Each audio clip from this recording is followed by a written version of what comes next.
Assalamualaikum warahmatullahi wabarakatuh.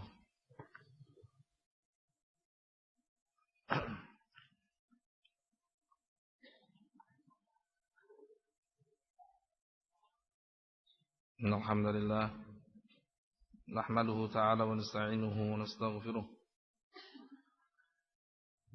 na'udzu billahi min shururi anfusina wa min sayyiati a'malina may yahdihillahu fala mudilla lahu wa yudlilhu fala hadiya lahu wa asyhadu an la ilaha illallah wahdahu la syarika lahu wa asyhadu anna Muhammadan abduhu wa rasuluhu la nabiyya ba'dah. Allahumma salli alaihi wa ala alihi wa ashabihi man tabi'ahum bi ihsan wa sallim tasliman mazida. Yaqulu ta'ala fi kitabihil karim wa huwa asdaqul qailin, a'udzu billahi minasyaitonir rajim. Ya ayyuhalladzina amanu taqullaha haqqa tuqatih wa la tamutunna illa wa antum muslimun. Ya ayyuhan nasu taqu rabbakumul ladzi khalaqakum min nafsin wahidah وخلق منها زوجها وبث منهما رجالا كثيرا ونساء واتقوا الله الذي تساءلون به والأرحام إن الله كان عليكم رقيبا يا أيها الذين آمنوا اتقوا الله وقولوا قولا سديدا يصلح لكم أعمالكم ويغفر لكم ذنوبكم ومن يطع الله ورسوله فقد فاز فوزا عظيما أما بعد فإن أصدق الحديث كتاب الله وخير الهدي هدي محمد صلى الله عليه وسلم شر الأمور محدثاتها فإن كل محدثة بدعة وكل بدعة ضلالة وكل ضلالة في النار. أيها الإخوة والأخوات في الله رحمنا الله إياكم.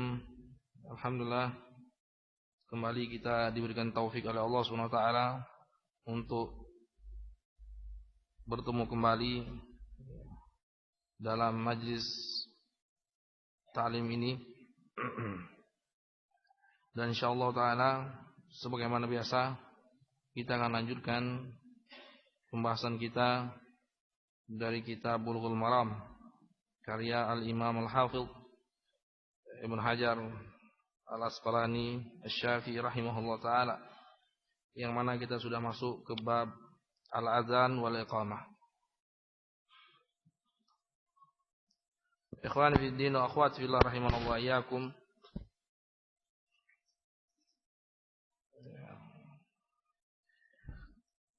Sebelum kita membacakan hadis-hadis, ada beberapa permasalahan yang selayaknya kita pahami. Yang pertama,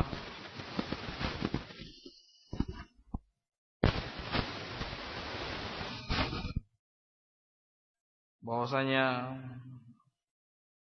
azan dan iqamat itu fardul kifayah ala rijal, bagi laki-laki kaum muslimin.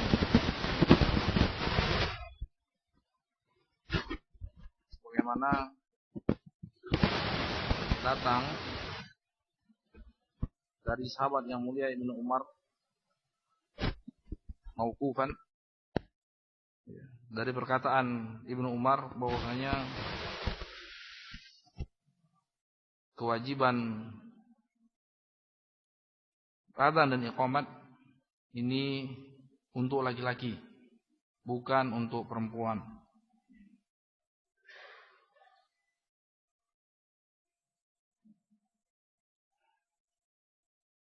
Laisa 'alan nisa adzan wala iqamah. Tidak wajib bagi wanita azan ataupun iqamat. Artinya bagi laki-laki dia wajib. Ini dari Ibnu Umar. Adapun marfu itu tidak sahih. Yang sahih mauquf dari Ibnu Umar.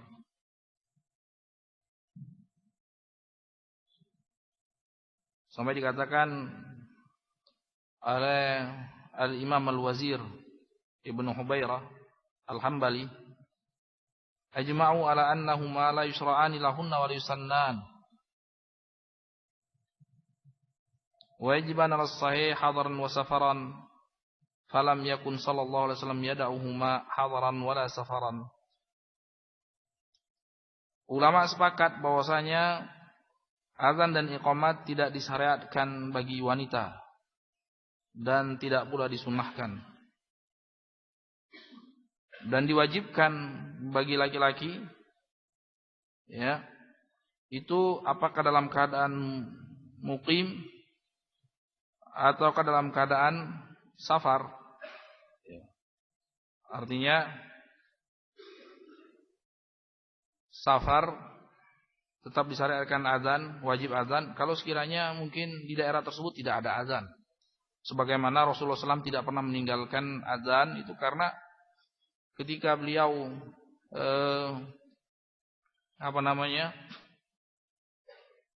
ketika beliau safar itu meninggalkan Madinah di tengah padang pasir, di tengah gunung, ya, bukit perbukitan, tidak ada orang kan, tidak ada kampung.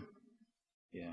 Tapi tidak pernah kita jumpai hadis yang sahih itu sahabat-sahabat yang musafir yang mereka datang ke Madinah itu kalau mau sholat azan dulu, ya kan? Karena mencukupkan azan ahlul Madinah, karena Madinah itu sudah pemukiman di zaman Rasulullah SAW. Paham ini? Ya, artinya kalau kita sudah menetap di suatu tempat, ya, kita cukupkan dengan azan kampung tersebut. Iya. Sebagaimana kita tahu bahwasanya banyak para sahabat yang safar dari luar Madinah yang ingin belajar wufud, itu banyak sekali. Ingin belajar kepada Rasulullah SAW, ingin belajar ilmu. Tidak ada mereka ketika ingin sholat terus masing-masing azan. Enggak. Karena di situ sudah ada Bilal, di situ ada Abdullah bin Umi Maktum, ya cukup. Ya, artinya itu tidak wajib bagi orang yang mukim di suatu tempat yang situ ada azan. Adapun yang Rasulullah SAW perintahkan itu para sahabat nanti ketika mereka safar di zaman Rasulullah SAW itu tidak seperti sekarang. Walaupun kita lihat perjalanan Mekah ke Madinah itu kan masih bisa dihitung itu. Kampungnya itu bisa dihitung sampai sekarang pun. Apalagi di zaman Rasulullah SAW. Ya, sampai sekarang kalau lewat jalur bus itu kan bisa dihitung kotanya. Berapa kota. Banyaknya bukit, padang pasir. Apalagi di zaman Rasulullah SAW. Apalagi di zaman Rasulullah SAW. Itu yang ramai. Apalagi yang nanti ke arah Riyadh, ke arah ke arah Najd, itu lebih parah lagi. Kalau Mekah Madinah cenderung lebih dekat keramaian, tapi kalau ke arah Najd, padang pasir yang betul-betul gurun tandus Sahara, tidak habis-habisnya, melewati beberapa mafawiz. Ya, ini makanya. Ketika kita suatu saat mungkin safar di padang pasir atau di tengah lautan, maka di situ disyariatkan dan diwajibkan untuk azan, karena di situ tidak ada kampung di tengah laut, kampung orang buat kampung di situ, kecuali kampungnya jin saja. Iya kan? Jin tinggalnya di laut. Inna iblis, kata Rasulullah SAW, la yansibu arsyahu alal ma'. Sesungguhnya iblis, Raja Iblis itu menancapkan singgasananya di atas samudra, di atas air. Ya mungkin itu Nyi Roro Kidul ada kaitannya juga itu, ya kan? Nyi Roro Kidul kan di atas, nggak tahu di atas atau di dalam. Lautan, mungkin masih keturunan jin-jin itu juga. Ya. Enggak tahu dia laki-laki atau perempuan atau banci. Ya kan kita tahunya ratu. Mana tahu itu ratu? Ya kan? Siapa tahu dia raja? Siapa tahu dia setengah raju, setengah ratu, setengah raja? Iya.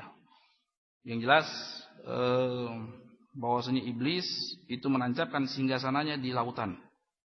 Ya, kemudian mengutus bala tentaranya ke daratan. Alhasil bahwasanya azan dan iqamat itu diwajibkan, ya, fardu ain, fardu kifayah bagi kaum muslimin dalam keadaan safar ataupun dalam keadaan tidak safar, sedang ada di tempat atau sedang mukim atau sedang nazil di suatu tempat, sedang berdiam beberapa saat di suatu tempat. Berkata Imam Nawawi rahimahullah, la yushra'ani lagharil maktubatil khams inda jumhur ulama minal salaf wal khalaf. Tidak disyariatkan azan dan iqamat untuk selain salat 5 waktu berdasarkan pendapat jumhur ulama dari kalangan sahabat dan setelahnya. Jadi salah kalau sekiranya ada sebagian kaum muslimin itu qomat. Kalau azan ya enggak ada. Tapi sebagian kadang-kadang qomat di salat Salatul Idain, salat hari raya, atau di salat istisqa, atau di salat kusuf. Tidak ada. Yang ada azan dan iqamat itu cuman untuk salat fardu 5 waktu. Cuman untuk salat 5 waktu. Ya.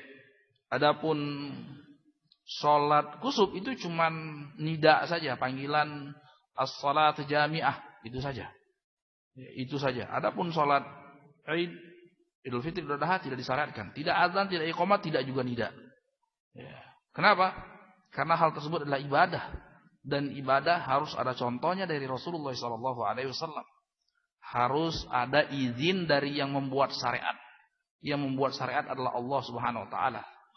Allah Subhanahu wa taala melalui Rasulnya alaihi salatu wassalam. Dan sebagaimana kita ketahui, sudah lumrah bahwasanya azan yang paling masyhur itu 15 kalimat. Ya. Coba hitung. Allahu Akbar, Allahu Akbar, Allahu Akbar, Allahu Akbar. Berapa? 4. Ya. Asyhadu an la ilaha illallah. 2, 6. Ya. Asyhadu anna Muhammadar Rasulullah. 8. Ya. Hayya 'alas shalah. 10. Hayya 'alal falah. 12. Terus Allahu Akbar, Allahu Akbar. 14. La ilaha illallah. 15. Seperti yang lumrah, yang umum di mana-mana. Ya, dari Sabang sampai Merauke, dari Arab sampai Afrika, umumnya seperti ini. Ini yang masyhur, mukhtar. Walaupun memang diakui ada beberapa keterangan dari hadis-hadis yang selain daripada ini. Ya. Ada tambahan daripada ini.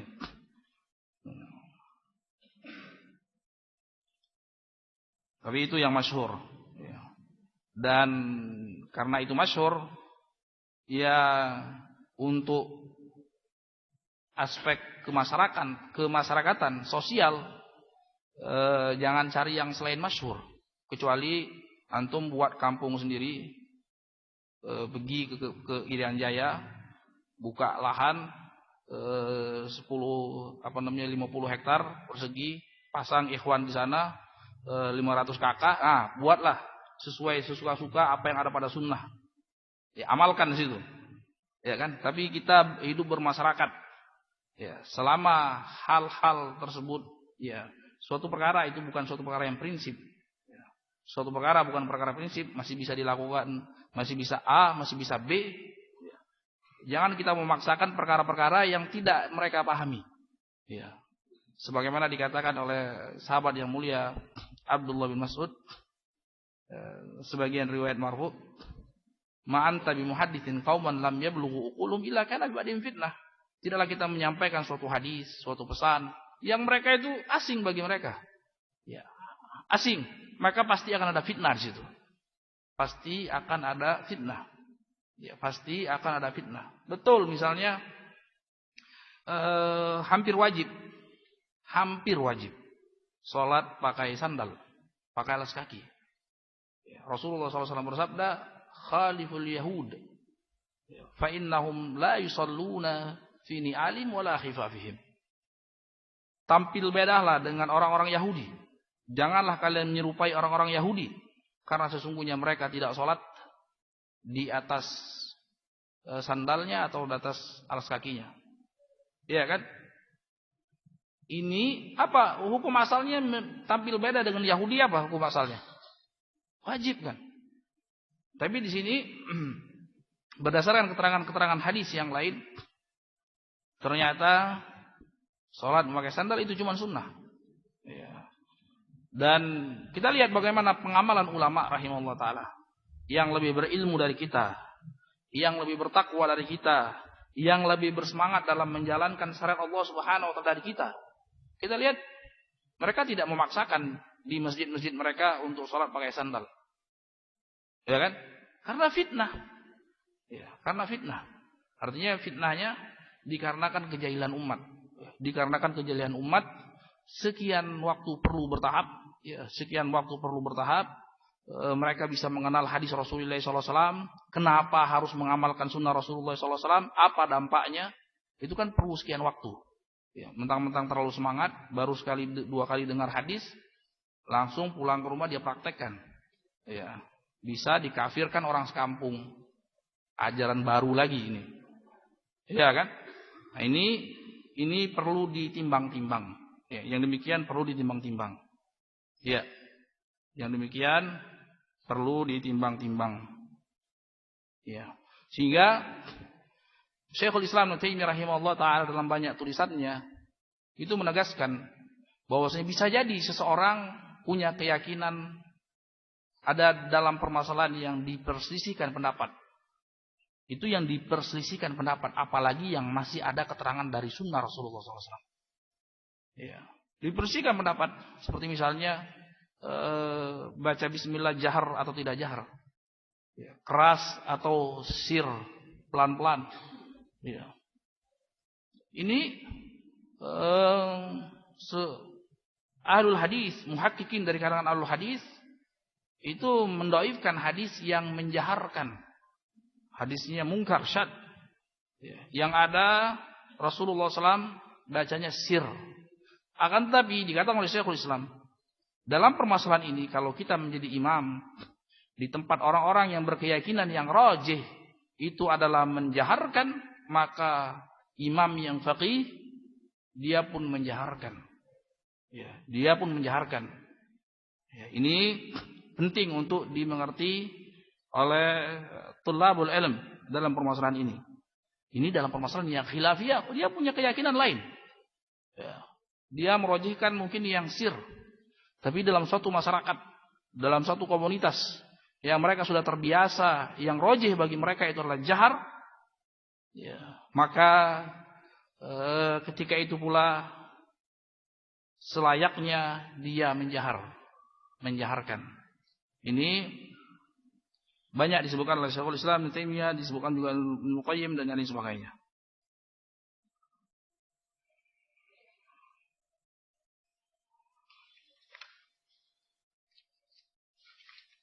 Kemudian ada syubhat yang jadi pegangan oleh sebagian ahlul bidah,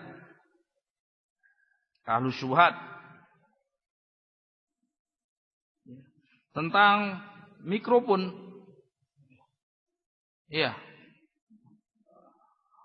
Apa? Pembesar suara, pengeras suara. Iya. Pengeras suara ketika azan. Iya. Bukankah di zaman Rasulullah SAW tidak ada? Ya, bukan? Zaman kapan itu mikrofon ada? Ada 100 tahun sudah sampai sekarang belum? Belum. Siapa penemu mikrofon? Hah?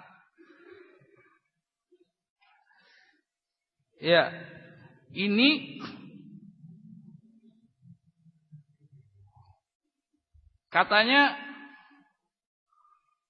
tidak boleh mengada-ngada. Bukankah itu perkara yang baru? Ya kan? Nah, ini kalau kalian membolehkan mikrofon, ya boleh. Ahlussunnah membolehkan mikrofon. Ya. Kenapa kami tidak boleh buat yang lain-lain? Ya kan? Boleh buat mikrofon. Ya. Di zaman Rasulullah SAW tidak ada mikrofon. Ya. Untuk azan lagi. Azan apa sih? Ibadah apa muamalah? Ibadah. Ya. Nah kami juga. Yang penting kan niatnya baik. Ya kan?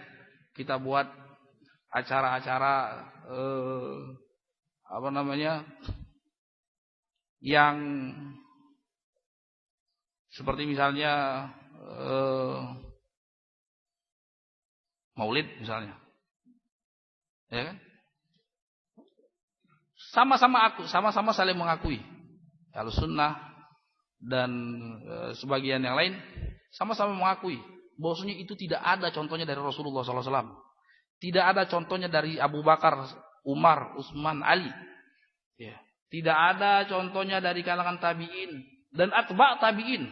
Itu baru muncul sekitar abad keempat atau kelima Hijriah. Ya.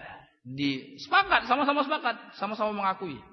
Ya. Tapi kami mengatakan itu bukan bid'ah. Kalian saja yang mengatakan itu bid'ah. Ya. Apa bedanya dengan mikrofon? Ya. Nah, bagaimana coba? Atau mau mengakui sama-sama boleh? Ya. Masa kalian boleh, kami tidak boleh? Iya kan? Ya. Maka di sini jawabannya adapun hal mikrofon. Ya, mikrofon itu disebutkan oleh ulama mimbab masalihul mursalah. Al-masalihul mursalah. Apa itu masalihul mursalah? Ya. Itu bukan bid'ah. Ya, bukan bid'ah. Ya. Beda antara masalihul mursalah dengan bid'ah. Kalau masalihul mursalah itu perkara-perkara ya, yang ada muktadanya, ada faktor pendorongnya di zaman Rasulullah SAW. Ada dalilnya dari Rasulullah SAW. Cuman karena situasi dan kondisi sehingga tidak terlaksanakan. Ya. Ini apa buktinya? Ada dalilnya. Dalilnya ketika yang bermimpi sahabat yang mulia Abdullah bin Zaid. Ya, Abdullah bin Zaid dia yang mimpi tentang azan. Artinya dia yang mimpi mendapat ilham cara memanggil kaum muslimin untuk sholat. Cara mengumpulkan kaum muslimin untuk sholat dan masuk waktunya. Itu Abdullah bin Zaid. Iya kan? Semestinya yang paling berhak untuk menjadi muadzin beliau Abdullah bin Zaid. Ya. Tapi kenapa justru Rasulullah SAW limpahkan kepada Bilal? Ya. Bukan KKN, bukan. Iya. Bukan tunjuk langsung, bukan. Tapi apa kata Rasulullah SAW? Alqi ila Bilal, fa innahu anda minka sautan. Iya. Tolong engkau kasih tahu Bilal. Iya. Kalimat-kalimat azan tersebut. Dan biar Bilal nanti yang jadi azan. Kenapa? Karena dia anda minka sautan. Suaranya lebih keras dan lebih merdu. Ya, suaranya keras dan lebih merdu. Nah, di sini apa? Di sini alasan. Ya, semestinya tadi Abdullah bin Zaid, tapi karena suaranya lebih pelan, ya. Volumenya lebih rendah sekian desibel dari Bilal radhiyallahu taala anhum, sehingga Rasulullah SAW mengambil keputusan cari yang lebih keras. Nah, kalau sekiranya ada di zaman Rasulullah SAW, ini pasti artinya dilaksanakan oleh Rasulullah Sallallahu Alaihi Wasallam. Ya, karena itu lihat ilahnya, sebabnya keras. Ya, dan maksud syariat. Ya, maksud daripada azan itu supaya kaum muslimin itu dengar. Ya, supaya orang yang lagi dalam kesibukannya stop. Ya, supaya kaum muslimin itu kembali kepada Allah Subhanahu wa taala. Dan ini maksud daripada azan keras. Kalau sayup-sayup, ya, orang tidur tambah nyenyak. Ya, orang seger jadi tidur. Tapi makanya disuarakan dengan keras. Ya, dan itulah maksud daripada azan. Ya, nah ini namanya masalih mursalah. Ya, masalih al-mursalah. Ya, seperti contohnya seperti jam'ul mushaf. Jam'ul mushaf. Ya, Rasulullah SAW, di zaman Rasulullah SAW tidak ada Al-Quran jadi satu itu. Masing-masing ada yang tulis di kulit, ya. Ada yang nulis di kayu, ada yang nulis di pelepah korma, ada yang nulis di kain-kain, ya. Ada yang nulis di tulang dan lain sebagainya. Ya. Itu sekian masa di zaman Abu Bakar masih tetap seperti itu. Ya, di zaman Abu Bakar seperti itu. Masih banyak para hufadzul Quran itu banyak. Sahabat rata-rata hafal Quran. Iya. Masih banyak. Zaman Abu Umar masih banyak. Di awal-awal zaman Utsman kok semakin sedikit-sedikit, ya kan? Sementara jihad terus. Dan orang-orang hufadzul Qurannya nggak mau ketinggalan, nggak berjihad, ikut juga berjihad. Ya. Kalau dibiarkan, habis nanti yang hafal Quran. Ya, itu salah satu alasannya. Alasan yang kedua, Utsman bin Affan mengambil ijtihad dan disepakati oleh para sahabat yang lain, ijma' kaum muslimin pada saat itu. Bahwasanya dengan alasan itu, kemudian dengan alasan bahwasanya Al-Quran, jadi di zaman Utsman itu betul-betul sudah mendunia Islam, mulai dari ujung Cina sampai ujung Eropa, Afrika, masuk wilayah Islam, perluasan menerima hidayah Allah Subhanahu wa taala. Ya kan? Semakin macam-macam lahjahnya. Ya. Nanti yang orang Cinanya aksen Cina, yang orang Etiopianya aksen Ethiopia. Ya. Nggak nyambung. Orang Turkinya pakai aksen Turki, ya. Sehingga makhrajnya makhraj Turki nantinya. Akhirnya dengan ini bahwasanya Al-Quran diturunkan unzila ala sab'ati ahruf dengan 7 huruf. 7 huruf itu maksudnya bahasa orang Arab, Mekah dan Madinah dan sekitarnya. Ya, sehingga betul akhirnya terjadi kejadian. Ada perbedaan situ sehingga Utsman bin Affan mengumpulkan para hufad, ya, para penghafal Quran yang mereka memang, jadi ada beberapa penghafal qurra Rasulullah SAW, orang-orang yang paling hafid, yang paling mungkin dalam bacaan Al-Qurannya di zaman Rasulullah SAW yang masih hidup ketika itu, ya, di antaranya Abdullah bin Mas'ud, di antaranya Ubay, ya. Di antaranya Salim Maula Abu Hudzaifah. Ya. Ini masing-masing ditulis sehingga jadi satu mushaf Utsman bin Affan. Yang selain daripada itu Utsman minta untuk dibakar. Ya, yang ada supaya jangan nanti mungkin berubah bacaannya dan lain sebagainya, yang ditulang, yang itu minta dibakar. Ya, minta dibakar. Jadilah dia Mushaf Utsmani yang ada pada kita sekarang. Mushaf Utsmani. Maksudnya Utsman yang berijtihad, yang mengumpulkan dan disepakati oleh para sahabat Rasulullah sallallahu alaihi wasallam. Ya. Ini juga tidak bisa dikatakan bid'ah. Tidak bisa dikatakan bid'ah. Kenapa? Ya. Karena di zaman Rasulullah SAW tidak ada muqtadanya. Sebagaimana tadi mikrofon, situasi dan kondisinya menjadikan orang tidak pakai mikrofon. Ya. Karena rahasia Allah ya, yang menjadikan mikrofon itu sekian ribu tahun setelahnya. Ya kan? Sekian ribu tahun setelahnya. 1000 sekian tahun setelah.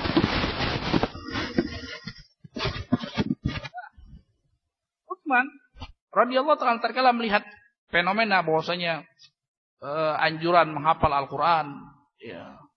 Anjuran menghafal Al-Qur'an dan satu sisi sebagian yang lain Rasulullah sallallahu alaihi wasallam pernah memerintahkan untuk mencatat Al-Qur'an, ya. Rasulullah SAW punya juru tulis. Ya. Karena Rasulullah SAW buta huruf, tidak bisa membaca, tidak bisa menulis. Rasulullah SAW talkinkan, sebagian sahabat yang lain menulis. Tapi masih terpencar-pencar. Ya. Masih terpencar-pencar. Maka dengan ini, yang demikian kalau masalah mursalah itu bagus. Ya, itu bagus yang seperti itu. Beda dengan bid'ah. Ya, bid'ah. Tara'ah.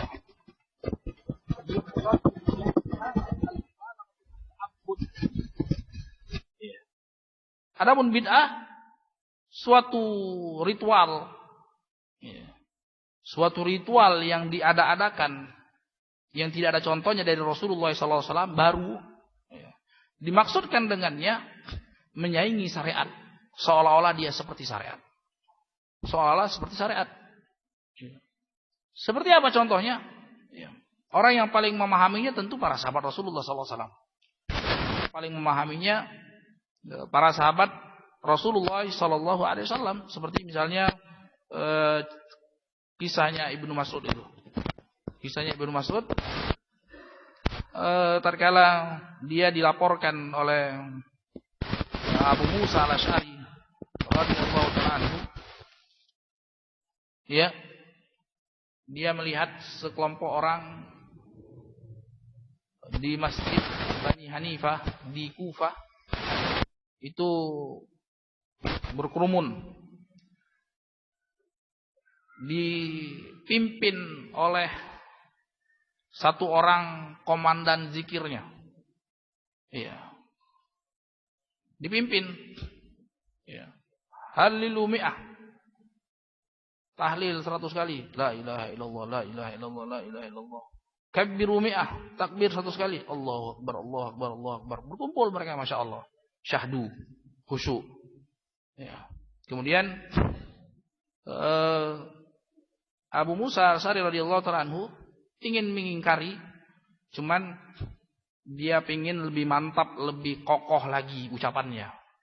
Ya, karena di situ masih ada sahabat yang lebih afdal daripada dia. Maka dia datangi Abdullah bin Mas'ud. Dia kabarkan. Dia kabarkan ada kejadian seperti ini. Marah Abdullah bin Mas'ud. Ya. Marah Abdullah bin Mas'ud. Ya. Kenapa engkau tidak ingkari saja? Nah, aku ingin yang lebih berkompeten dalam hal ini. Yang lebih berhak untuk berbicara. Yang lebih senior istilah sekarang. Iya. Jadi artinya enggak semua orang bisa bicara. Itu loh pelajaran sahabat, padahal sahabat. Tapi monggo yang lebih tua, yang lebih berilmu. Iya, yang lebih lama mujalasahnya dengan Rasulullah SAW. Nah, akhirnya didatangi oleh Abdullah bin Mas'ud. Dia katakan enggak A, enggak B, enggak C. Ya. Karena orang-orang dia perkirakan mayoritas mendengar ucapannya. Karena orang yang paling afdal di Kufah waktu itu ya dia. Abdullah bin Mas'ud. Masih dekat zamannya dengan Rasulullah. Ada jaminan masuk surga. Ya. Sebagian ulama mengatakan Abdullah bin Mas'ud termasuk yang mubasysyar bil jannah. Karena dia pernah berdoa suatu saat. Ya, suatu saat berdoa. dan dikatakan Rasulullah, "Sa'al tu'ta." Kau mintalah. Ini kau akan diijabahi ketika ini. Ya. Karena Rasulullah tahu dari malaikat Jibril, tahu dari wahyu. Kebetulan dia minta sorga. Ya. Kedengaran oleh Abu Bakar dan Umar. Ya. Cepat-cepat Abu Bakar dan Umar saling duluan untuk mengabarkan kepada Abdullah bin Mas'ud. Nah, dari sini menunjukkan bahwasanya dia termasuk salah satu sahabat yang dijamin masuk surga. Iya, perang Badar dan lain sebagainya. Kemudian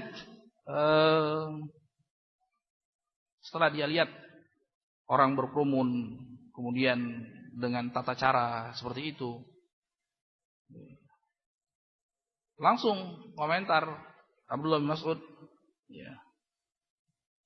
ya umat Muhammad, ma asra'a halakatakum. Apa ini? Apa ini? Ya. Betapa cepat kalian itu binasa. Loh. Apa binasa? Ini kan baik. Ngajak orang kumpul-kumpul berzikir. Apa sih? Cuma sedikit inovasi aja. Tapi Abdullah bin Mas'ud mengatakan betapa cepat kalian binasa. Hadihi thiyabu Rasulullah SAW lam tubla. Ini baju Rasulullah SAW belum usang, masih ada yang pegang. Wa aniyatum la tuksar, lam tuksar. Iya. Piringnya masih belum pecah, masih ada. Faqad ahdatstum fi dinillahi ma ahdatstum. Kalian telah berbuat perkara-perkara yang baru dalam agama. Ya. Salah seorang di antara mereka nyeletuk, "Ya Abu Abdurrahman, ma nuridu ilal khair." Wahai Abu Abdurrahman, ya, mereka masih hormat dengan Abdullah bin Mas'ud. Ya. Kami kan cuma pengen cari kebaikan. Daripada kumpul-kumpul main gaplek mungkin. Ya, daripada ngerumpi. Ya. Apa salahnya kita kumpulin jamaah ya, di masjid. Ya, kita inovasi. Kan bosen gaya Rasulullah terus. Ya, kita pengen gaya yang inovatif gitu. Iya. Di konsep dengan konsep yang baru supaya lebih enggak membosankan. Iya, akhirnya manuri idal khair. Wahai Abdurrahman, kami cuma ingin kebaikan supaya orang-orang ini ingat kepada Allah Subhanahu wa taala. Iya, daripada mereka ngelantur, mending kami aja untuk tahlil, kami aja untuk takbir, kami aja untuk tahmid. Iya kan? Cuman memang agak sedikit kami akui di sini ada inovasi di sini. Iya. Rasulullah SAW ya, mengajarkan untuk zikir masing-masing. Ini kami komandanin supaya ya insya Allah ada kebaikan di situ. Ya. Kami cuman pingin kebaikan. Ya, selintas apa sih salahnya orang baca tahlil, baca la ilaha illallah, bagus. Baca takbir bagus. Baca tahmid bagus, semuanya bagus. Ya. Tapi dengan bentuk yang baru ini, maka kata gampang saja. Abdullah bin Mas'ud mengatakan, kam min muridin lil khair lan yusiba. Bukan seperti itu.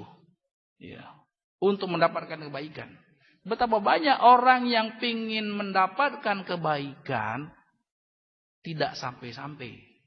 Artinya tidak cukup dengan niat yang baik.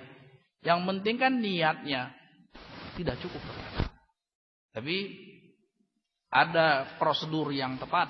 Ya. Ada prosedur yang tepat. Maka di sini, ya. Ini tipis, ya, tipis, ya. Antara menurut kebanyakan awam muslimin tipis antara masalah mursalah dengan perkara bid'ah fid din. Ya. Antara perkara bid'ah fid din, ya. Perkara masalah mursalah itu matlubah. Perkara yang diinginkan secara syariat. Ya.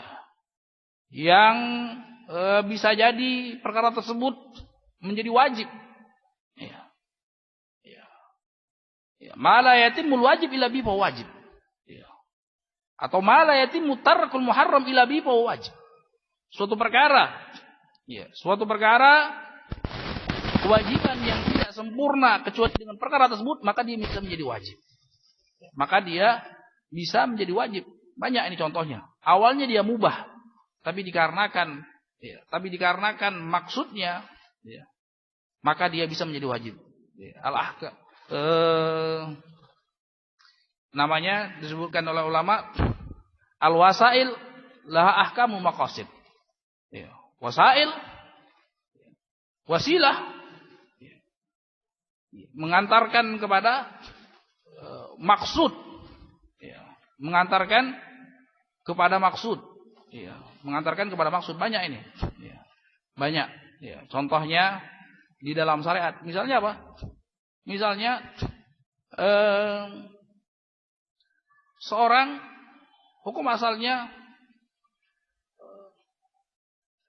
dalam hal membeli pakaian, ya, itu mubah-mubah saja, ya, mubah-mubah saja, boleh-boleh saja, enggak tercela, ya, ya, tidak juga terpuji.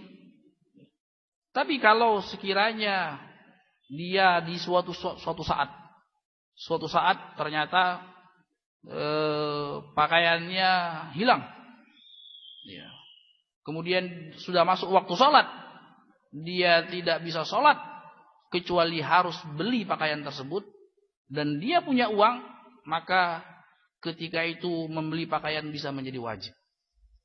Ya, ini kurang lebih seperti ini. Al-wasail laha ahkamul maqasid. Akan tapi perkara bid'ah itu beda, jauh panggang daripada api. Ya. Demikian kerasnya Imam Syafi'i rahimahullah taala tatkala mengomentari, menilai orang-orang yang berlaku bid'ah, itu dia katakan man istahsana faqad syarra. Barang siapa yang menganggap baik perkara-perkara bid'ah dalam agama, maka dia telah membuat syariat. Artinya apa? Menjadi tandingan bagi Allah SWT. Am lahum syuraka syara'u lahum minad din ma lam ya'zam bihillah. Apakah mereka memiliki sekutu-sekutu selain Allah, tandingan-tandingan selain Allah yang membuat syariat agama yang Allah tidak izinkan?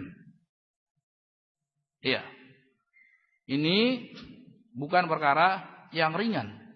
Ya, perkara ini perkara yang sangat berbahaya. Ya, yang sangat berbahaya. Ya. Virus bid'ah itu lebih berbahaya daripada virus malaria atau yang semisalnya. Ya. Atau virus AIDS sekalipun. Ya. Karena bid'ah baridul kufur. Sebagian bid'ah itu mengantarkan kepada kekufuran. Ya. Orang yang kena virus AIDS bisa bertobat. Ya, pintu taubat terbuka dan suatu saat dia akan bertobat. Sudah tahu kan? Tinggal menghitung hari aja. Kata dokter insya Allah 3 tahun umurnya. Ya sudahlah, cepat-cepat bertobat, banyak-banyak amal soleh. Ya. Tapi orang-orang yang melakukan bid'ah dia nggak tahu. Dia pikir ini bagus terus. Wah, semakin giat, semakin giat. Ya. Semakin semangat. Ya, terus. Wah, dia pikir semakin berat timbangan agamanya, timbangan amal solehnya. Ternyata semakin capek dia, semakin jauh daripada keridhaan Allah. Semakin capek dia, semakin dekat kepada kemurkaan Allah SWT. Ya, makanya sebagian salaf menafsirkan ayat amilatun nasibah tasla naran hamiyah. Amilatun nasibah tasla naran hamiyah. Amal, wah capek. Ya. Banting tulang peras keringat. Ya. Ternyata di akhirat masuk neraka. Ya. Ternyata di akhirat masuk neraka wal iyadzubillah. Makanya ulama mengatakan al-iktisad bis sunnah khairun min al-ijtihad fil bid'ah. Ya. Beramal ya ala kadarnya, tapi sesuai dengan sunnah. Tuntunan Rasulullah SAW itu jauh lebih baik daripada semangat sungguh-sungguh banyak-banyak tapi tidak sesuai dengan sunnah. Ya. Ini perkara yang selayaknya kita pahami. An Abdullah bin Zaid bin Abdi Rabbi radhiyallahu taala anhu qala tafa bi wa ana naimun rajulun Faqala taqulu Allahu akbar, Allahu akbar. Fadzakara al-adzan bi tarbi'it takbir bi ghairi tarji'. Wal iqamatu furada illa qad qamatis shalah. Qala falamma asbahtu ataitu Rasulullah sallallahu alaihi wasallam faqala innahu la ru'ya haqqin al-hadits. Akhrajahu Ahmad wa Abu Dawud wa sahahu Tirmidzi wa Ibnu Khuzaimah. Wa zada Ahmad fi akhirih qissata qauli Bilal radhiyallahu ta'ala anhu fi adhanil fajr as-salatu khairun minan naum. Wa li Ibni Khuzaimah an Anas radhiyallahu anhu qala minas sunnati idza qala al-muadzin fil fajr hayya 'alal falah qala as-salatu khairun minan naum. Ya. Dari sahabat yang mulia Abdullah bin Zaid bin Abi Rabbih, semoga Allah meridhoinya, beliau berkata, suatu saat ketika aku tidur, ada seseorang yang menghampiriku, mengitariku. Dia berkata, engkau ucapkan Allahu Akbar, Allahu Akbar. Ya. Seperti azan kita dengan tarbi'. Dengan 4 kali takbir. Tidak dengan tarji'. Ya. Kemudian kalau mau qomat, ganjilkan. Ya, satu-satu. Ya. Kalau tadi Allahu Akbarnya 4, ya, dibagi jadi 1 separuh. Ya, jadi Allahu Akbar, asyhadu an la ilaha illallah, asyhadu anna Rasulullah, seperti itu. Kecuali qad qamatis shalah. Ya, qad qamatis shalah 2 kali. Falamma asbahtu ataitu Rasulullah sallallahu alaihi wasallam. Dan tatkala di subuh hari aku datang kepada Rasulullah sallallahu alaihi wasallam, aku kabarkan yang seperti itu. Maka Rasulullah SAW membenarkan innaha la ru'ya haqqin. Wah, ini mimpi yang benar. Ya. Ya, artinya ini sahabat Abdullah bin Zaid tidak langsung asal mimpi ketemu orang berjubah putih bersorban bawa zikir-zikir kemudian langsung diamalkan, enggak. Tapi lihat nih ya. Padahal ini sahabat. Ya. Alim, berilmu, tapi tetap saja dia tahu ilmu itu dari Rasulullah. Ya. Ilmu itu dari Rasulullah sallallahu alaihi wasallam. Dia datangi Rasulullah, ya Rasulullah, seperti ini. Iya. Betul. Iya. Dapat dulu rekomendasi dari Rasulullah, jangan langsung mimpi diamalkan langsung. Ya, kacau. Iya. Setiap orang bisa mimpi nanti. Iblis bisa saja nanti dalam mimpinya berwujud kakek-kakek, ya. Pakai jubah putih, pakai sorban, matanya sipit, ya, musbil, datang bawa zikir-zikir. Ya. Sebelum bawa zikir, kamu buat dulu masjid segi 5, ya, menghadap ke kiblat, gini, konsep sekian, ya. Ya seperti ini. Standarnya gampang kalau sekarang. Kalau sekarang apa yang ada sesuai dengan Al-Quran dan Sunnah, ya sudah cukupkan dengan Al-Quran dan Sunnah. Ngapain bingung-bingung cari mimpi? Al-Quran dan Sunnah sudah lengkap. Iya kan? Al-Quran dan Sunnah sudah lengkap. Cukup dengan Al-Quran dan Sunnah. Rasulullah SAW tidak mengatakan plus mimpi. Plus mimpi 1000 orang 1000 mimpi dia. 1001 jadinya. Ya, tidak ada standar yang jelas. Tapi Al-Quran dan Sunnah dari zaman ke zaman satu format, ya, tidak bermacam-macam.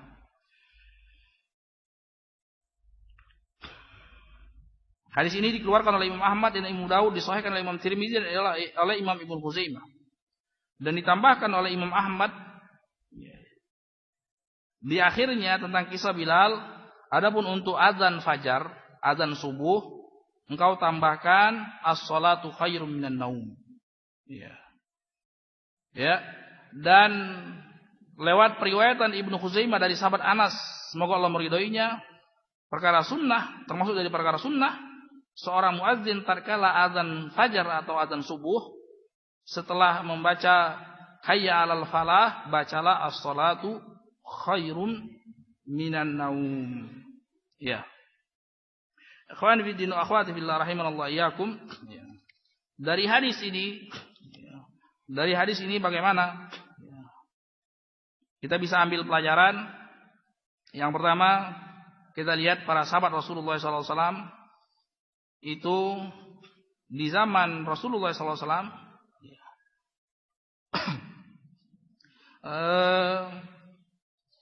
minta pendapat, minta nasihat, minta ilmu dari Rasulullah SAW. Iya, minta ilmu dari Rasulullah SAW, kemudian Rasulullah SAW benarkan. Iya.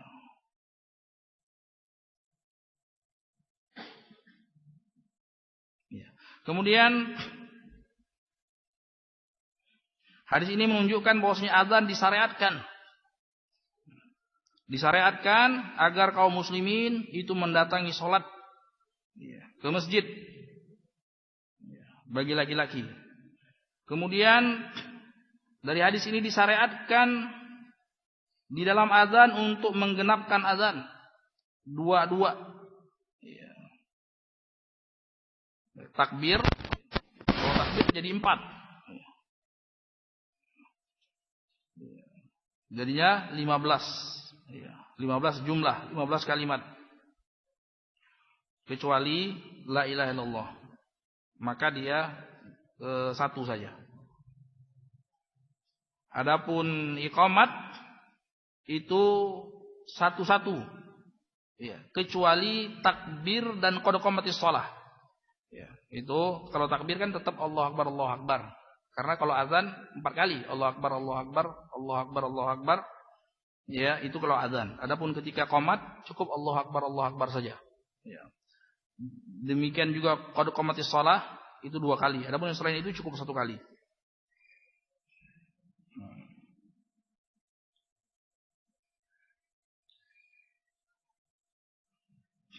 Ini pendapat jumhur ulama.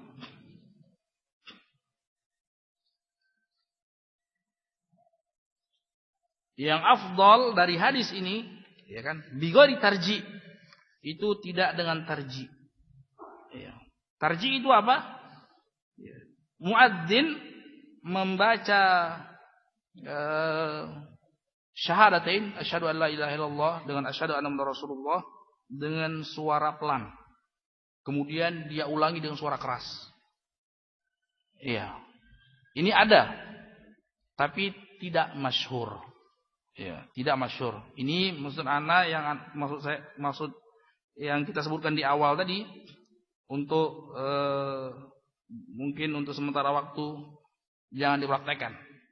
Ya, dipikir nanti buat agama baru lagi, azan pun diinovasi lagi. Ya, karena tidak tahu kaum muslimin. Tapi biarlah azan seperti yang ada sekarang, sudah pas, itu yang paling masyhur. Kemudian dari hadis ini disunahkan untuk membaca as-salatu khairum minan naum itu di salat subuh setelah hayya 'alal falah. Ya. As-salatu khairum minan naum 2 kali. Dan ini lebih tepat dan bisa dikatakan hampir seluruh ulama berpendapat dengan pendapat seperti ini. Dari zaman dulu sampai zaman sekarang. Dan ini yang umum. Walaupun ada sebagian ulama, 1-2 ulama atau 3 yang berpendapat as-salatu khairum minan naum itu di azan sebelum subuh. Ya. Tapi kurang tepat. Yang lebih tepat berdasarkan hadis yang ini bahwasanya di azan subuh, di azan fajar. Fajar itu setelah terbit fajar. Ya. Kalau azan yang pertama itu bukan fajar namanya. Itu malam. Ya. Makanya di hadis yang di Sahih Bukhari dan Muslim dari Aisyah radhiyallahu taala anha bahwasanya Rasulullah SAW bersabda, "Inna Bilalan yu'adzinu bilailin fakulu washrabu hatta yu'adzina Ibnu Maktum fa innahu la yu'adzin hatta yuqal lahu asbahta asbahta." Sesungguhnya Bilal itu azannya pada malam. Ya. Azan yang sebelum subuh itu. Mungkin sekitar setengah jam atau 1 jam sebelum subuh. Seperti kalau di Mekah itu sekitar 1 jam. Ya, azan dia. Ya. Azan ya. Itu pada malam hari boleh makan dan minum. Ya. Adapun Ibnu Maktum azannya subuh. Dia tidak azan kecuali kalau sudah kan buta. Buta, ada sahabat yang lain yang mengingatkan ini sudah masuk waktu subuh. Nah, baru dia azan. Nah, itu azan subuh. Itu yang ada as-salatu khairum minan naumnya. Ya. Dan ini juga di hadis Nu'aim bin Naham itu lebih soreh lagi, lebih jelas lagi. Bahwasanya as-salatu khairum minan naum itu di azan sudah terbit fajar. Ya, sudah terbit fajar. Rasulullah SAW bersabda bahwasanya azan yang pertama itu fungsinya apa? Fungsinya liyuqid naimakum waliyarji qaimukum. Itu fungsinya. Azan yang pertama itu untuk mengingatkan supaya orang yang semalaman sholat itu istirahat. Ya. Menjelang sholat subuh. Ya. Adapun orang yang belum sempat sholat, bangun sholat. Witir, barangkali masih sempat. Itu fungsinya. Adapun azan yang subuh, azan yang ada as-salatu khairum minan naum itu untuk masuk waktu. Ya, makanya as-salatu khairum minan naum kan untuk mengajak orang sholat. Ya. Ya, untuk mengajak orang sholat tidak boleh tidur lagi. Tapi kalau azan yang sebelum subuh masih boleh tidur. Ya kan? Masih boleh tidur. Asal jangan kebablasan. Iya. Nah, di sini dikatakan oleh sahabat yang mulia Nu'aim bin Naham, dikeluarkan oleh Imam Baihaqi rahimahullah taala, dia katakan kuntu fi ghadatin baridah idna ada munadi Rasulullah sallallahu alaihi wasallam as-salatu khairum minan naum faqultu wa man qa'ada fala haraj. Ya. Suatu saat aku di musim sangat dingin, menggigil. Ya. Fi ghadatin baridah, di subuh yang sangat dingin menusuk tulang, selimutan. Ya. Tahu-tahu muadzin Rasulullah SAW terdengar suaranya, as-salatu khairum minan naum. Ya. Ya. Kemudian maka aku katakan, alangkah bagusnya kalau ada tambahan setelah as-salatu khairum minan naum. Siapa yang enggak ingin ke masjid, silakan. Iya kan? Wa man qa'ada fala haraj. Karena sangat dingin, ya. Bisa gemeteran jalannya nantinya. Ya kan? Karena dingin, kalau sangat dingin bisa di bawah minus itu. Ya. Di Madinah. Nah, ini disebutkan oleh ulama bahwasanya ini jelas menunjukkan bahwasanya as-salatu khairum minan naum itu diazan sebagaimana kaum muslimin itu. Azan fajar itu. Azan subuh. Seperti kita dengar as-salatu khairum minan naum itu. Sebagaimana hadis-hadis yang kita bawakan tadi. Ya, ghada, karena ghada itu tidak dikatakan pada malam hari, tidak dikatakan ghudwah. Ya, subuh terbit fajar baru dikatakan ghudwah. Ya. Ini pendapat yang masyhur, pendapat kebanyakan ulama berdasarkan hadis-hadis yang jelas. Ada pun ulama yang mengatakan, sebagian kecil ulama yang mengatakan di azan sebelum subuh mereka berdalil dengan lafal yang berbunyi adzanul awal. Ya. Maka itu sekian banyak jawaban. Jawaban yang paling tepat bahwasanya azan awal sebagaimana di Sahih Bukhari dari Aisyah radhiyallahu taala anha, azan awal itu maksudnya tetap azan subuh. Di hadis Aisyah tersebut maksudnya azan awal salatul ula, salat yang pertama kali itu apa? Subuh. Salat yang kedua zuhur. Salat yang ketiga asar. Salat yang keempat isya. Salat yang kelima maghrib belum.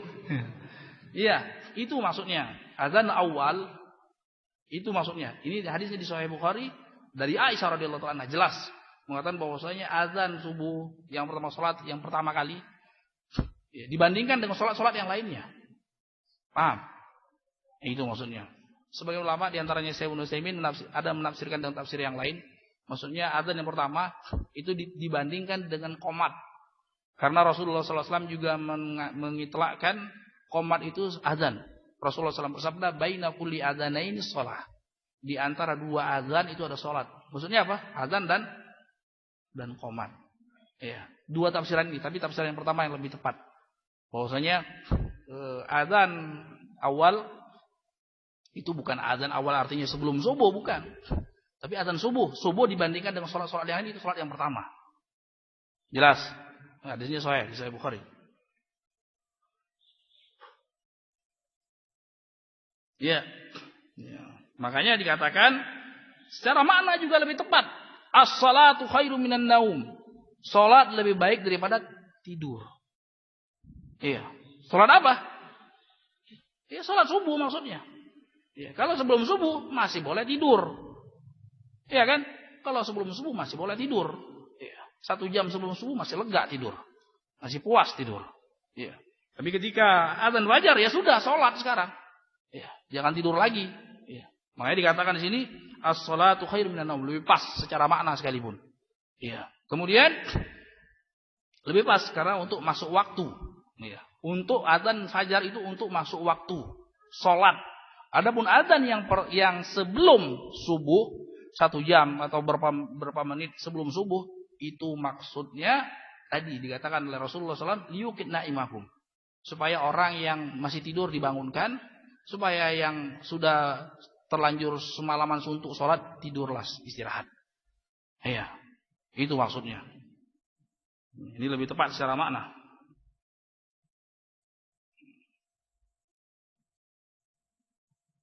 Ya.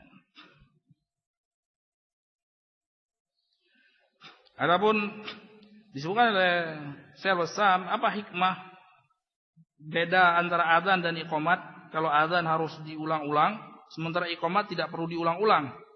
Karena azan itu untuk mengumumkan orang-orang yang tidak hadir di masjid. Ya, masih di luar masjid. Rata-rata pas azan kan mayoritas masih di luar masjid. Ya kan? Beda dengan iqamat. Ya. Adapun iqamat itu orang-orang sudah di dalam masjid. Ya. Orang-orang sudah di dalam masjid. Ya.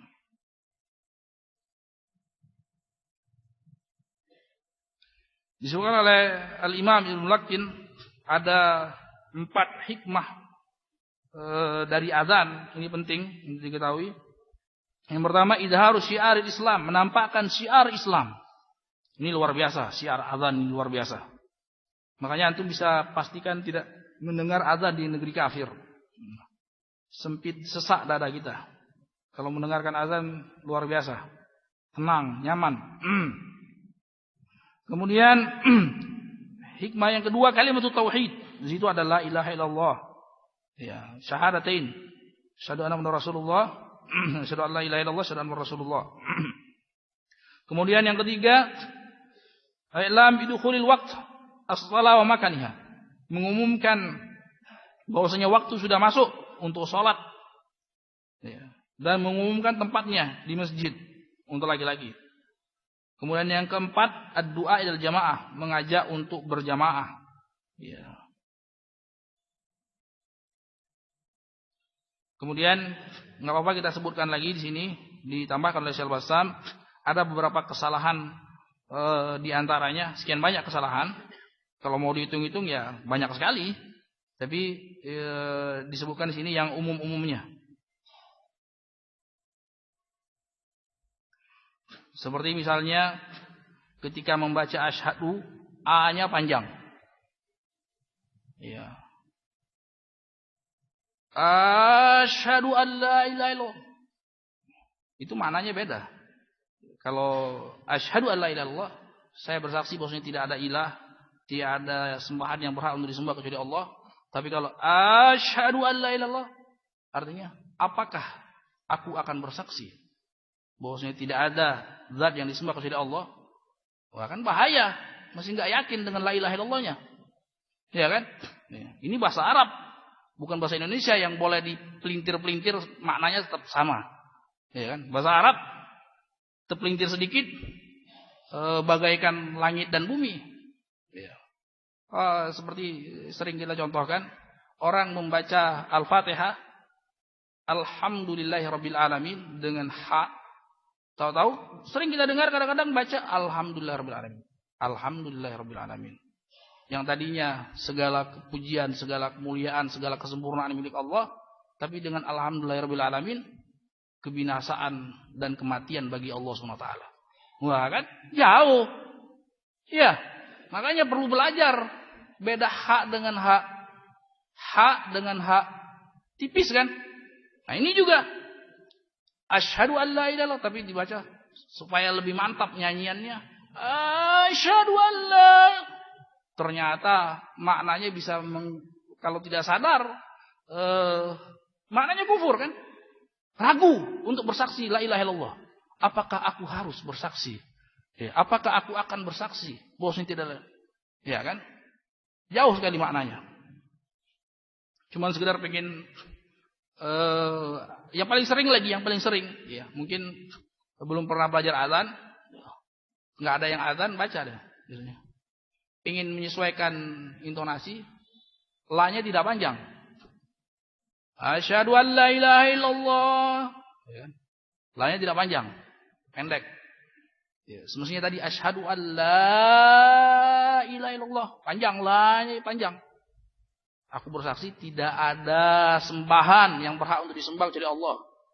Ya, tapi kalau asyhadu an la ilaha illallah, aku bersaksi, ini bukan penafian.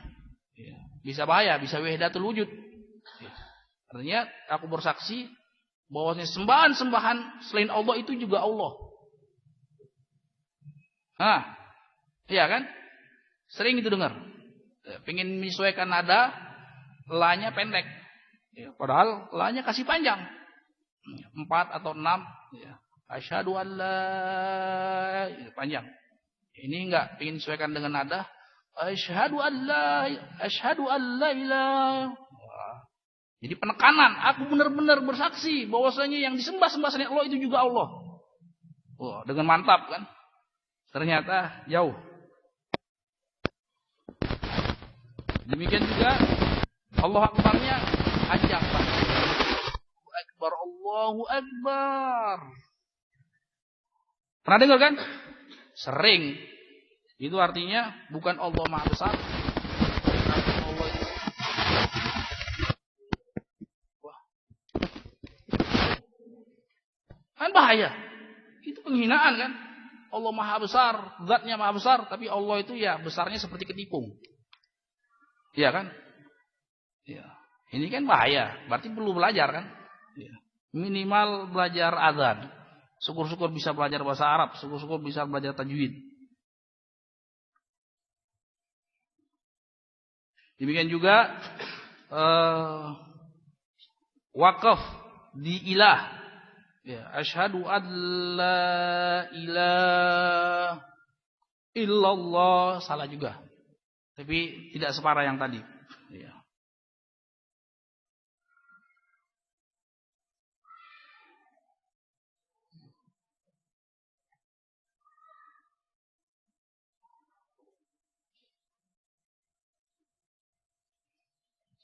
Kemudian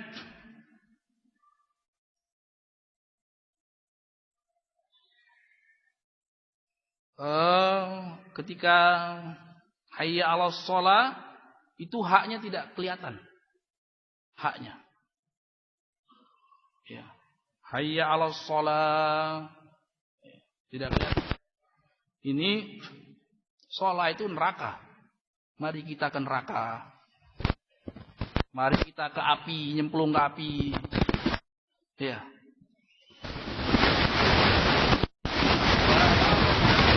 Shalah. Ya. Tempat berkumpulnya api. Ya, demikian juga semestinya falah tapi dibaca hak. Ya. Marilah kita menuju kemenangan tapi dibaca dengan hak hayya 'alal falah. Begitu aja, itu artinya mari kita jalan-jalan ke padang pasir. Ya, kan jauh. Tapi selintas tidak ada beda, tidak terasa di telinga kita. Ya, karena kita tidak punya rasa bahasa Arab. Ya. Baik, mungkin itu dulu. Ya.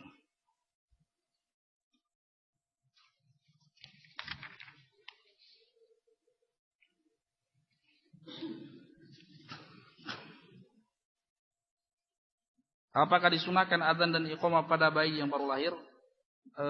Hadisnya tidak sahih. Hadisnya tidak sahih. Hadisnya lemah sekali, tidak bisa dijadikan pegangan. Ya. Tapi didoakan saja, ya, didoakan sebagaimana Rasulullah SAW mendoakan Hasan dan Husain. Ya. A'idzuka bi kalimatillahi tamma min kulli syaitan wa a'udzu bika. Aku berlindung kepada Allah. Aku mohon kepada Allah agar melindungimu dari syaitan, dari segala macam mara bahaya, binatang buas dan sebagainya, dan dari mata-mata yang memadaratkan.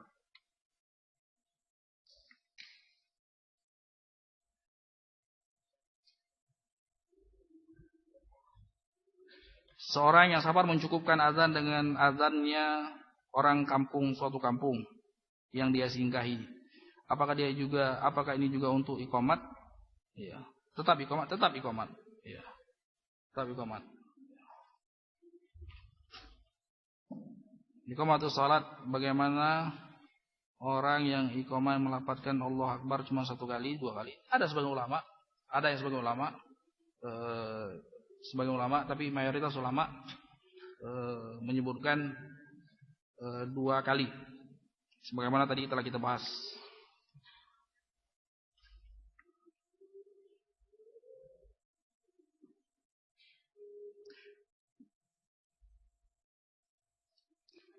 Berkaitan dengan kafarah untuk pelanggaran berjima ketika istri sedang haid atau ketika siang hari di bulan Ramadan, apakah kafarahnya khusus bagi suami saja ataukah keduanya juga sama-sama terkena? Ya, dibedakan dulu antara kafarah haid, menyetubui istri yang sedang haid, dengan menyetubui istri yang kita sama-sama berpuasa Ramadan. Beda. Ya. Satunya khilaf di antara ulama bayar kafarah atau tidak. Khilaf. Ya. Satunya khilaf di antara ulama. Ya. Dinar atau nisbud dinar. Khilaf masih ulama. Khilaf di antara ulama masih. Ya. Adapun cukup istighfar saja.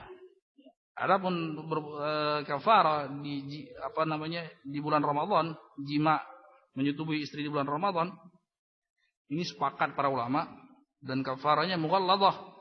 Kafarahnya mughalladhah, memerdekakan budak, ya. Atau kalau tidak ada memerdekakan budak, berpuasa 2 bulan berturut-turut. Ya, 2 bulan berturut-turut. Berpuasa 2 bulan berturut-turut. Ya. Adapun jima istri sedang haid, ini ulama khilaf. Apakah cukup dengan taubat, istighfar, ataukah wajib bayar kafarah dinar atau setengah dinar? Ya. Kalau berkeyakinan ada kafarahnya, maka suami atau istri, iya kalau suka sama suka, ya dua-duanya lah. Ya, kecuali kalau istrinya dipaksa atau suaminya yang dipaksa. Iya. Iya, karena hukumnya sama. Iya. Bahwasanya perempuan ini seperti laki-laki, kecuali ada dalil yang jelas dari syariat, oh ini untuk laki-laki, oh ini untuk perempuan. Nah, itu baru dikecualikan. Dalam hal ini tidak ada dalil yang jelas dari syariat yang mengatakan bahwasanya kafarah jima itu khusus untuk laki-laki. Tidak ada. Kembali ke hukum asal. Ya, al-asal at-taswiyah. Hukum asalnya dalam perkara syariat itu sama antara laki-laki dan perempuan dalam hukum syariat. Perempuan wajib sholat, laki-laki wajib sholat. Ya. Perempuan wajib puasa, laki-laki wajib puasa, seperti itu dan seterusnya. Ya.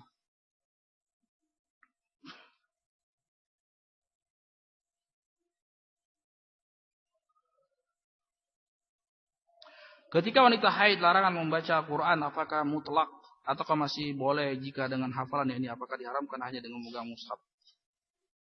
Ya, ini dibedakan antara memegang mushaf dengan membaca Al-Quran. Ya. Kalau membaca Al-Quran, itu yang afdal itu dalam keadaan suci. Ya. Ketika membaca tidak dalam keadaan suci, hukumnya makruh atau tarkul aula. Istilahnya ulama, jadi tingkatan makruh itu bertingkat-tingkat. Sebagaimana haram juga bertingkat-tingkat, sunnah juga bertingkat-tingkat. Ada sunnah muakkadah, ada sunnah yang biasa-biasa saja. Ada sunnah yang derajatnya seperti sunnah rawatib, ada yang derajatnya seperti sunnah duha atau taharatul wudu, itu beda-beda. Atau beda antara hukum sunnah sholat sebelum maghrib dengan sunnah sholat sebelum subuh, jauh. sunnah sholat subuh itu ditekankan sekali. Sebelum maghrib, ya silakan mau, silakan, ya enggak juga enggak apa-apa. Ya. Maka demikian juga perkara makruh juga bertingkat-tingkat. Dalam hal ini Rasulullah SAW bersabda, wa inni karihtu an azkurallaha ala ghairi taharah. Aku tidak suka ya, untuk berzikir menyebut nama Allah dalam keadaan aku tidak suci. Ya, ini ketidaksukaan Rasulullah SAW. Ini disebutkan dalam hadis yang lain oleh Aisyah radhiyallahu taala anha, kana Nabi sallallahu alaihi wasallam yadhkurullah fi kulli ahyani. Bahwasanya Rasulullah SAW senantiasa berzikir kepada Allah dalam setiap keadaan. Setiap keadaan berarti apa? Kadang suci, kadang tidak suci.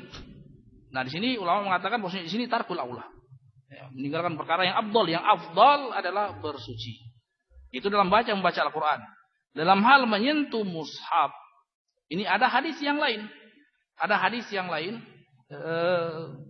Hadis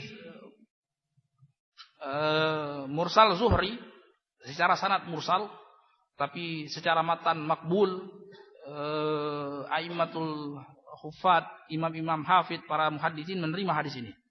La yamassul mushaf ila tahir. Tidak menyentuh mushaf kecuali orang yang suci atau bersuci. Ya, ini menyentuh mushaf yang ada mushaf itu yang Quran yang ada ayat-ayatnya itu. Ya, adapun sampulnya itu lain, bukan. Jadi mushaf itu lembaran-lembar Quran yang ada ayat-ayatnya, tulisan-tulisan Al-Quran situ. Nah, itu dia harus suci. Makanya kita lihat para sahabat Salman Al-Farisi dan lain sebagainya, ketika dalam keadaan tidak suci, ya, mereka mau menyentuh mushaf itu pakai lapis. Ya, para sahabat Rasulullah SAW. Ya, ini artinya mereka memahami bahwasanya suatu perkara yang maklum lumrah di antara mereka bahwasanya menyentuh mushaf itu seyogianya suci. Sebagaimana hadis tadi. Ya, hadis tadi makbul. Ya. Ya, wijadah, tapi wijadah yang tingkat paling sahih. Ya. Hadis Amr bin Hazm itu. Seorang yang haji tapi akibat jahil ternyata hajinya tidak sah. Apa dulu? Namun setelah pulang baru tahu, kemudian dia berniat mengulang hajinya, namun sampai meninggal belum diketahui kemampuan harta. Apa dulu? Jangan sembarangan mengklaim tidak sah. Apa alasannya tidak sah? Ya. Haji itu ada arkan, ada wajibat, ada mustahabat. Haji itu ada rukun-rukunnya, 4 rukun haji. Ya. Ini salah satu tidak dilakukan, batal hajinya. Ada wajibat. Wajibat itu perkara kewajiban haji. Ya. Yang apabila tidak dilakukan maka berdosa tapi tetap sah hajinya. Nah, ini harus dibeda-bedakan. Ya. Rukun haji pertama ihram. Yang kedua wukuf di Arafah. Yang ketiga tawaf ifadah. Yang keempat sa'i. Ini. Adapun lempar jumroh. Ya. Kemudian ini wajib. Ataupun haji menyembelih itu wajib. Bagi yang tamattu atau yang qarin. Itu wajib. Atau berdasarkan pendapat jumhur ulama mabit di Musdalifah hukumnya wajib. Iya. Atau tawaf wada itu wajib. Nah, yang seperti ini kalau ditinggalkan, ya, tidaklah seorang dikatakan tidak sah. Jangan main klaim, jangan bahaya nanti. Ini hukum syariat. Ya. Yang dikatakan tidak sah ya tidak sah. Itu apabila rukun-rukunnya ditinggalkan. Rukun-rukunnya ditinggalkan. Atau adapun kewajiban-kewajibannya ditinggalkan, maka hajinya kurang afdal, tapi tetap sah. Ya, ini yang mana dulu? Harus dirinci. Kewajibannya apakah yang selainnya? Adapun sunnah-sunnah seperti misalnya mabit, bermalam di Mina pada tanggal 8. Itu sunnah. Bermalam di Mina. Bukan bermalam di Mina tanggal 11, 12. Kalau bermalam di Mina tanggal 11, 12 itu wajib hukumnya. Ya, wajib hukumnya. Tapi bermalam di Mina pada tanggal 8 itu sunnah. Karena tidak ada keterangan dari Rasulullah SAW yang memerintahkan seperti itu. Sehingga orang langsung mau ke Arafah pun pada tanggal 9 juga tidak mengapa. Ya. Ini seperti apa? Ya, silakan. Apa? Siapa yang nanya? Apa yang dikatakan kenapa tidak sah? Apa? Apa yang dia tinggalkan? Nah, itu kan salah paham artinya antum. Ya. Berihram di luar miqat itu tidak sampai membatalkan haji. Ya kan bisa bahaya antum klaim tidak sah hajinya, Pak. Sah dia. Berihram di luar mikot, sebelum mikot misalnya. Sebelum mikot atau setelah mikot? Iya. Ihramnya dari Indonesia misalnya. Dari Cengkareng sudah ihram di mikot di sini. Tidak berihram.